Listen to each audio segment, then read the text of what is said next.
Hello everyone, welcome back to remarkable studies. आज हम करने जा रहे हैं बीएड का health and physical education subject का एक और टॉपिक है cleanliness of teeth and eyes. इससे पहले हम डिस्कस कर चुके हैं पर्सनल क्लेanलीनेस का मतलब, और उसके बाद हमने डिस्कस किए थे टू इम्पॉर्टेंट थिंग्स जिनकी क्लेanलीनेस कैसे की जाती है, और वो थे हमारा स्किन एंड हेयर। और आज हम डिस्कस करेंगे टीथ और आईज़ के बारे में कि उनको क्लीन कैसे रखा जा सकता है और क्या क्या प्रिकॉशंस हमें रखने चाहिए। तो अगर आप चैनल पे नए हैं तो चैनल को सब्सक्राइब कर लीजिए, वीडियो को लाइक भी कर देना और शेयर भी कर देना। चलिए स्टार्ट करते हैं अपने लेसन को, जिसमें हम सबसे पहले बात करेंगे क्लेanलीनेस ऑफ टीथ की। इंट्रोडक्शन क्या है? Mouth is the area of body which is prone to collecting harmful bacteria. जो माउथ है ना, वो हमारी बॉडी का ऐसा इंपॉर्टेंट पार्ट है जो डायरेक्टली बैक्टीरिया को एक्वायर कर लेता है। जैसे कि आप चॉकलेट वगैरह खाते हो तो उसके साथ भी आपके जो टीथ हैं उनके ऊपर कैविटीज़ होने का डर रहता है। इसलिए माउथ को कहा जाता है डिसीज़ को, बैक्टीरिया को कलेक्ट करने वाला एक इम्पॉर्टेंट टूल, एक इम्पॉर्टेंट ज़रिया जिसके थ्रू बैक्टीरिया जो है वो हमारे अंदर जा सकता है। इसलिए ज़रूरी है कि माउथ की क्लीनिंग का बहुत ज़्यादा ध्यान रखा जाए। तो हम एक फिनोमिना यूज़ करते हैं जिसमें माउथ, टीथ, टंग, इन सभी को प्रॉपरली क्लीन किया जाता है, और उस फिनोमिना को कहते हैं ओरल हाइजीन। अब आप यहाँ पे फोटोग्राफ में देख सकते हो कि जो पर्सन है उसके टीथ कितने ज़्यादा जो है वो गंदे दिख रहे हैं। इट मीन्स इसका जो माउथ है, इसके जो टीथ हैं, इसका टंग होगा, इसके गम्स होंगे, सभी के ऊपर बैक्टीरिया ने बहुत ज़्यादा अटैक किया हुआ है। इस पर्सन को ओरल हाइजीन की बहुत ज़्यादा ज़रूरत है कि ये अपने माउथ के एरिया को प्रॉपरली क्लीन रखे ताकि बैक्टीरिया जो है वो इसके ऊपर असर ना दिखाए। क्योंकि अगर इसने अपने टीथ का ध्यान नहीं दिया तो डेफिनेटली इसके जो टीथ हैं वो गिरने स्टार्ट हो जाएंगे। तो अब हम बात करते हैं कि ऐसे कौन से मेथड्स हैं जिनके थ्रू हम अपने टीथ को क्लीन कर सकते हैं। फर्स्ट एंड फॉरमोस्ट जो मेथड है वो है ब्रशिंग। ब्रश जो है करना वो बहुत ज़्यादा इम्पॉर्टेंट है, क्योंकि ये हमारे टीथ के ऊपर से प्लाक को रिमूव करता है। आपको पता है कि हमारे जो टीथ होते हैं उनके ऊपर धीरे धीरे वाइटनेस ख़त्म होनी शुरू हो जाती है, और एक येलो कलर का जो सब्सटेंस है ना वो इनके ऊपर आना स्टार्ट हो जाता है। उसको कहा जाता है प्लाक। ये हमारे जो टीथ हैं उनके लिए बहुत ज़्यादा डेंजरस होता है। इसको properly time to time clean करना बहुत ज़्यादा ज़रूरी है। इसलिए ब्रश जो है वो रेगुलर बेसिस पे करना चाहिए, और ट्वाइस अ डे करना चाहिए, मॉर्निंग में भी और रात को सोने से पहले भी एक बारी ब्रश करके सोना चाहिए। क्योंकि दिन में अब हम बार बार तो ब्रश नहीं कर सकते, एटलीस्ट रात को सोते टाइम ब्रश कर ले तो जो हमारे मुंह के अंदर जितनी भी कैविटीज़ हैं वो सारी क्या हो जाती हैं, रिमूव हो जाती हैं। इसलिए ज़रूरी है कि हम जो है वो ब्रश करें दिन में 2 बार। Next, good quality toothbrush and toothpaste have to be use to clean the teeth properly. Toothpaste और टूथब्रश अप्रोप्रिएट होना चाहिए, दांतों के अकॉर्डिंग आपको ये सारी चीज़ें यूज़ करनी चाहिए। कई लोगों को गम्स की प्रॉब्लम होती है तो वो गम्स वाला यूज़ करें, और जिनके टीथ बिल्कुल ठीक हैं वो वाइटनिंग के लिए या अपनी मर्ज़ी से आप अपने टीथ के अकॉर्डिंग ना अपना टूथब्रश और टूथपेस्ट जो है वो चूज़ करें। और जो आपका टूथब्रश है उसको हर 6 मंथ्स के बाद रिप्लेस करें, क्योंकि जो उसके ब्रिसल्स हैं वो धीरे धीरे विद द यूसेज ख़राब हो जाते हैं, तो वो दांतों की इतनी अच्छी क्लीनिंग नहीं कर पाते। इसलिए जो है ब्रश को टाइम टू टाइम चेंज करते रहना चाहिए। Next, brushing should be done in circular motion. Brushing जो है वो सर्कुलर मोशन में करनी चाहिए और बड़ी ही जेंटली करनी चाहिए, आराम आराम से। ये नहीं है कि एकदम से आप ज़ोर ज़ोर से कर रहे हो। अगर आप हार्श ब्रशिंग करते हो ना तो गम्स में से खून निकलना स्टार्ट हो जाता है, जो बिल्कुल भी सही बात नहीं है। इसलिए gently, softly, good quality brush use करके आप अपने टीथ को क्लीन कर सकते हो। टीथ के साथ साथ टंग को क्लीन करना भी बहुत ज़्यादा ज़रूरी है, क्योंकि टीथ क्लीन कर रहे हो, टंग क्लीन नहीं कर रहे तो बैक्टीरिया तो वहीं पे रह गया, तो वो बैक्टीरिया फिर से आपके दांतों को ख़राब करेगा। इसलिए पूरे माउथ का क्लीनिंग जो है वो बहुत ज़्यादा इम्पॉर्टेंट है, जिसमें हमने सबसे पहला मेथड डिस्कस किया ब्रशिंग। नेक्स्ट है फ्लॉसिंग। ये बहुत ही इंपॉर्टेंट एलिमेंट है। Flossing is a cleaning between the teeth to prevent the buildup of bacteria. अब हम नॉर्मली ब्रश कर लेते हैं, लेकिन दांतों के बीच में जो स्पेस होती है वहाँ पे भी खाना जो है वो जाके फंस जाता है, तो हम वहाँ पे यूज़ करते हैं फ्लॉस। ये डिफरेंट थ्रेड्स होते हैं जो दांत के बीच में चले जाते हैं और उनको आप यूज़ करके ईजिली अपने दांतों को क्लीन कर सकते हो।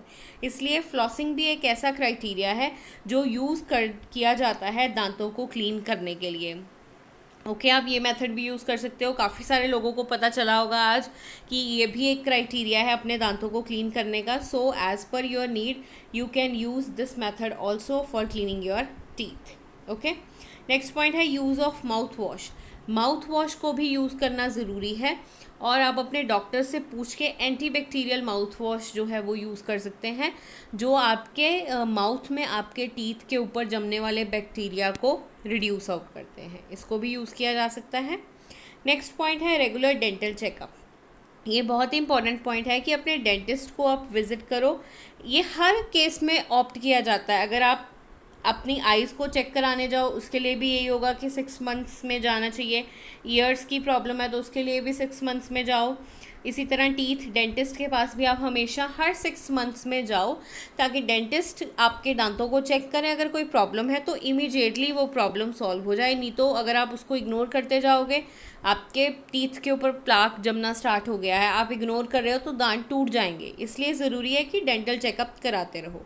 नेक्स्ट है क्विट स्मोकिंग। स्मोकिंग जो है वो गम्स को जो है वो बिल्कुल ब्लैक कर देता है। जो हमारे गम्स का जो टीथ को पकड़े रखने की शक्ति है ना वो ख़त्म कर देता है।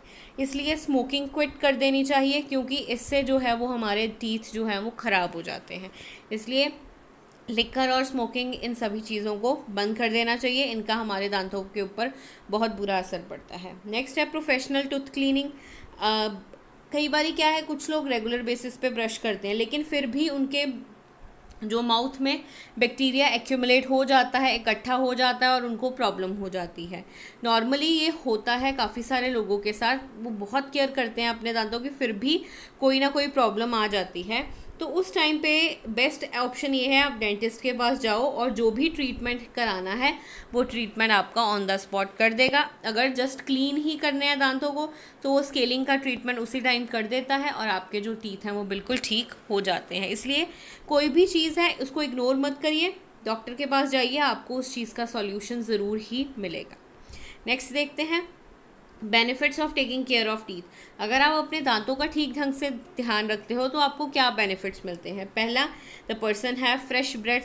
जो सांस है वो क्या हो जाती है, बिल्कुल फ्रेश हो जाती है। आप अनकंफर्टेबल फील नहीं करते किसी के साथ बात करते टाइम, क्योंकि कई बार क्या होता है मुंह में से जब स्मेल आती है तो अगर आप सामने वाले से बात करो तो उसके रिएक्शन से पता चल जाता है कि कुछ ना कुछ गड़बड़ है। अगर आप प्रॉपरली अपना जो है दांतों का ख्याल रखोगे तो आपकी जो सांस है उसमें बिल्कुल भी स्मेल नहीं आएगी, ओडर बिल्कुल नहीं होगी, बिल्कुल फ्रेश जो है वो होगी। टीथ की लाइफ जो है इम्प्रूव हो जाएगी, टीथ वाइट दिखेंगे, स्ट्रेंथ इम्प्रूव हो जाएगी और आप फूड भी प्रॉपरली च्यू कर सकते हो जिससे आपकी डाइजेशन भी प्रॉपर रहेगी। क्योंकि अगर दांतों में ज़ोर ही नहीं है तो आपको फूड चबाना भी क्या लगेगा, बहुत ज़्यादा डिफ़िकल्ट। अब आप इमेजिन करो कभी आपका अगर दांत दर्द किया हो तो उस टाइम पे फूड को च्यू करना कितना ज़्यादा मुश्किल होता है। इसलिए टीथ का जो है वो ख्याल रखना बहुत ज़्यादा ज़रूरी है। नेक्स्ट टॉपिक है हमारे पास क्लीनलीनेस ऑफ आइज़। अब हम बात करेंगे कि आइज़ को हम किस तरह क्लीन जो है वो रख सकते हैं। Introduction. Eyes are the beautiful gift of God. भगवान द्वारा हमें दिया गया एक बहुत ही इंपॉर्टेंट गिफ्ट है जिसके थ्रू हम इस पूरी दुनिया को देखते हैं। इसलिए आइज़ की टेक केयर करना बहुत ज़्यादा ज़रूरी है, क्योंकि अगर आइज़ ही नहीं होंगी तो हम इस सुंदर से एनवायरनमेंट को, इस सुंदर सी दुनिया को नहीं देख पाएंगे। इसलिए आइज़ का ध्यान रखना ज़रूरी है। और कैसे रखना है, सबसे पहला पॉइंट है एडिक्वेट स्लीप। प्रॉपर स्लीप बहुत ज़्यादा ज़रूरी है। जैसे हमारी बॉडी को स्लीप चाहिए उसी तरह आइज़ को भी प्रॉपर रेस्ट और स्लीप चाहिए। अगर नहीं आप दोगे अपनी आइज़ को तो आपकी आइज़ कैसी हो जाएंगी, पफ़ी, मतलब वो सूज जाएंगी। आपने देखा होगा कि कई बारी आपके पास काम बहुत ज़्यादा होता है या एग्ज़ाम्स में नॉर्मली आपकी आइज़ क्या रहती हैं, रेड रहती हैं। जो लोग ज़्यादा पढ़ते हैं, क्यों? क्योंकि वो दिन रात मेहनत करते हैं, पूरी नींद नहीं लेते और जिससे वो सारी थकान जो है वो कहाँ पे नज़र आती है, सीधा आपकी आँखों में नज़र आती है। आँखें जो है वो पफ़ी हो जाती हैं, हल्की सी सूज जाती हैं, जो देखने में बिल्कुल भी अच्छी नहीं लगती। Next, proper hygiene. Hygiene maintain करना बहुत ज़्यादा ज़रूरी है। आप गंदे हाथों के साथ अपनी आइज़ को बिल्कुल भी रब नहीं कर सकते। सबसे पहले आप अपने हैंड वॉश किया करो, फिर उनको रब किया करो, क्योंकि आप इसके साथ इन्फेक्शन को अवॉइड करते हो। अगर आपने गंदे हाथों के साथ अपनी आइज़ को टच कर लिया तो आपको बहुत सारे इन्फेक्शन हो सकते हैं, जैसे कि pink I, it is a kind of infection जिसमें आइज़ जो है वो बिल्कुल रेड हो जाती हैं, आंखें सूज जाती हैं। ठीक है, ऐसी प्रॉब्लम आपको हो सकती है अगर आपने आंखों का बिल्कुल भी प्रॉपर हाइजीन लेवल से ध्यान ना रखा। Next, care while wearing contact lenses. Contact lenses डालते टाइम आप क्या चीज़ का ध्यान रखोगे? To avoid allergies while wearing contact lens, it is important to follow the hygiene instruction. जो इंस्ट्रक्शंस आपको मिली हुई हैं कॉन्टैक्ट लेंस को लेके, उनको फॉलो करना ज़रूरी है, क्योंकि अगर आप नहीं फॉलो करोगे तो आपको इन्फेक्शन होने का डर है। Lenses should be store in their case. आपको पता है कि लेंस को स्टोर करने के लिए एक केस आता है, आप उनके अंदर ही उनको स्टोर करें। और ऑलवेज़ यूज़ फ्रेश सोल्यूशन। और उसको जब आप स्टोर करते हो तो आपको एक बॉटल मिलती है, उसमें कुछ सॉल्यूशन सा होता है, आप उसको अपने कॉन्टैक्ट लेंसेज में डाल देते हो और फिर कॉन्टैक्ट लेंसेज का जो केस है उसमें डाल देते हो, और फिर आप उसके बाद उसमें अपने कॉन्टैक्ट लेंसेज डाल देते हो। इसलिए वो सोल्यूशन प्रॉपर यूज़ करना है आपने। और कभी भी अपने लेंसेज को टैप वाटर के साथ नहीं धोना, क्योंकि इसके साथ इन्फेक्शन होने का डर होता है, आपके लेंसेज ख़राब हो जाएंगे। अगर आप उनको पानी से धोओगे और आंखों में डालोगे तो आपकी आंखें भी ख़राब हो सकती हैं। इसलिए कॉन्टैक्ट लेंसेज यूज़ करते टाइम आप बहुत सारी इंपॉर्टेंट थिंग्स का ध्यान अपने माइंड में रखोगे। Next, appropriate distance between eyes and gadgets. आज के टाइम में जो है हमारा सारा ध्यान कहाँ पे होता है? फ़ोन में होता है, चाहे वो बच्चा हो, चाहे वो बड़ा हो, चाहे वो बुज़ुर्ग आदमी हो। तो आपका डायरेक्ट कांटेक्ट फ़ोन के साथ होता है या टीवी स्क्रीन के साथ होता है, कंप्यूटर्स के साथ है, लैपटॉप्स के साथ है। तो वहाँ से निकलने वाली अल्ट्रा वायलेट रेज सीधा कहाँ पे जाती हैं? हमारी आँखों पे जाती हैं, जिससे हमारी आँखों पे बुरा असर पड़ता है। इसलिए ज़रूरी है कि जो डिस्टेंस है आपका वो थोड़ा सा ज़्यादा होना चाहिए, ताकि रेज जो है वो आप तक ना पहुँच पाए। इसलिए अप्रोप्रिएट डिस्टेंस जो है वो बनाना बहुत ज़्यादा ज़रूरी है आइज़ के बीच में और उस पर्टिकुलर चीज़ के बीच में जिसको आप देख रहे हो। आगे है wear sun glasses. Harmful rays गर्मियों के दिनों में बहुत ज़्यादा होती हैं, तो अपनी आँखों को बचाने के लिए हम जो है डिफरेंट स्टाइल के सन ग्लासेस जो हैं उनको वियर करते हैं। नेक्स्ट पॉइंट है हमारे पास रेगुलर एक्सरसाइज। एक्सरसाइज करना हमारी बॉडी के लिए बहुत ज़्यादा ज़रूरी है। उतनी ही ज़रूरी एक्सरसाइज हमारी आंखों के लिए भी है, क्योंकि जब हम एक्सरसाइज करते हैं तो उससे हमारी आंखों को जो है वो रिलैक्सेशन मिलता है और उनका जो विज़न है वो धीरे धीरे इंक्रीज़ हो जाता है। और काफ़ी सारी एक्सरसाइजेज ऐसी होती हैं जो पर्टिकुलरली आंखों की के लिए ही होती हैं कि किस तरह आप अपनी आंखों की रोशनी को बढ़ा सकते हो। सो इसलिए all those exercises are important and we should follow those exercises in our life. Remove makeup at night. कभी भी रात को मेकअप करके नहीं सोना चाहिए, क्योंकि अगर आप मेकअप करके सोओगे, ज़्यादा मेकअप कहाँ पे होता है? आँखों पे ही होता है मेकअप। तो अगर आप उस मेकअप के साथ रात को सो जाओगे तो आपको इरिटेशन हो सकती है, इचिंग हो सकती है आइज़ में, जो बिल्कुल भी आइज़ के लिए अच्छी बात नहीं है। इसलिए मेकअप लगा के कभी भी सोना नहीं चाहिए। नेक्स्ट पॉइंट, ईट ग्रीन वेजिटेबल्स। ये सबसे इम्पॉर्टेंट पॉइंट है। हर कोई ये कहता है कि ग्रीन लीफी वेजिटेबल्स खानी चाहिए, क्योंकि ये आंखों की रोशनी को बढ़ाते हैं। स्पेसिफिकली कहा जाता है कैरेट खानी चाहिए ज़्यादा से ज़्यादा, क्योंकि ये आंखों की रोशनी को बहुत ज़्यादा इंक्रीज़ करती है। इसलिए वेजिटेबल्स खाइए, फ्रूट्स खाइए, जंक को रिड्यूस कर दीजिए, क्योंकि अल्टीमेट बेनिफिट आपको यूज़फुल चीज़ें ही देंगी। Next, regular eye checkup. ये बात हम पहले भी कर चुके हैं, हर केस में यही बात करते हैं कि चेकअप कराना बहुत ज़्यादा ज़रूरी है। इन केस आपकी आइज़ में कोई प्रॉब्लम है, आपको चश्मा लगने वाला है, तो टाइम पे लग जाएगा, क्योंकि अगर आपने टाइम पे ना लगवाया तो नंबर जो है वो और बढ़ सकता है। इसलिए बहुत ज़्यादा ज़रूरी है रेगुलर चेकअप करवाते रहना। Next, quit smoking. स्मोकिंग जो है वो बहुत ज़्यादा डेंजरस है, क्योंकि ये आई के मसल्स और ब्लड वेसल्स को जो है वो ख़राब करती है, जिस वजह से एक पर्सन जो है वो अंधा भी हो सकता है या आइज़ को किसी ना किसी तरह का कोई ना कोई डैमेज हो सकता है। सो ज़रूरी है स्मोकिंग को क्विट कर दें, क्योंकि इसका हमारी लाइफ के ऊपर बहुत बुरा असर पड़ता है। हर बॉडी पार्ट के ऊपर इसका इफ़ेक्ट पड़ता है। अभी हमने बात की टीथ के ऊपर भी पड़ता है, अब हमने देखा कि आइज़ के ऊपर भी इसका क्या इफ़ेक्ट पड़ता है। So it is important to quit smoking ताकि इसका बैड इम्पैक्ट हमारी बॉडी के ऊपर ना पड़े। चलिए लर्नर्स, ये था आज का हमारा टॉपिक जिसमें हमने 2 और टॉपिक को डिस्कस किया। कुछ टॉपिक्स रह गए हैं जो हम डिस्कस करेंगे अपने नेक्स्ट पार्ट में। तो अगर आप नेक्स्ट पार्ट देखना चाहते हैं तो चैनल को कर लीजिए सब्सक्राइब, ताकि आने वाली वीडियोस की नोटिफिकेशंस आपको मिल जाएं।